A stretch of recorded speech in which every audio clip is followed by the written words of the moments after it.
നിർത്തിയിട്ട് ശരീരം മുഴുവനും കത്തിക്കരിഞ്ഞിട്ട് അതാ തീക്കകത്ത് കിടന്ന് വേദനിക്കുമ്പോ ശരീരം മുഴുവനും തീ കത്തിക്കൊണ്ടിരിക്കുന്ന പ്രിയപ്പെട്ട ഭർത്താവിനെ തീക്കുണ്ടാരത്തിൽ നിന്ന് വെളിയിലേക്ക് തെള്ളിയിട്ടു.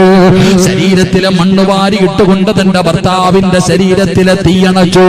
ശരീരം മുഴുവനും കത്തിക്കരിഞ്ഞിട്ട് മരണത്തോട് മല്ലടിച്ചു കൊണ്ടിരിക്കുന്ന പ്രിയപ്പെട്ട ഭർത്താവിനോട് സുമയ്യ എന്ന് പറയുന്ന മഹദി വിളിച്ചു പറഞ്ഞു, അല്ലാഹു വഹദു, ഇവന്മാര് നമ്മളെ കൊന്നാലും നമ്മൾ അല്ലാഹുവിനെ വലിച്ചെറിയരുത്.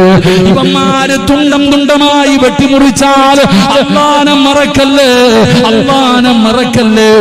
മരണത്തോട് മല്ലടിക്കുന്ന ഭർത്താവിന് ധൈര്യം കൊടുക്കുന്ന ഭാര്യ. അപ്പോഴാണ് അബൂജഹൽ അതാ സുമയ്യ ബീവിയെ ചവിട്ടി താഴെയിടുകയാണ്.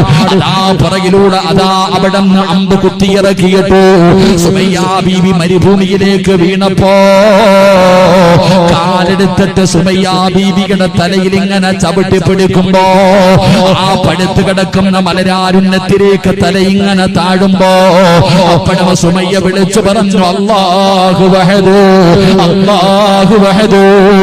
സുമയ്യ ബീവിയെ മലർത്തി കിടത്തിയിട്ട് തന്റെ ഗുഹ്യഭാഗത്തേക്ക് പഠിപ്പിച്ച കമ്പി കുത്തിയിറക്കിയിട്ട് സുമയ്യ ബീവിയുടെ ഗുഹ്യഭാഗത്ത് നിന്ന് പച്ചയിറച്ചി ഇങ്ങനെ കുത്തിവലിക്കുമ്പോഴും സുമയ്യ വിളിച്ചു പറഞ്ഞു, അല്ലാഹു വഹദു.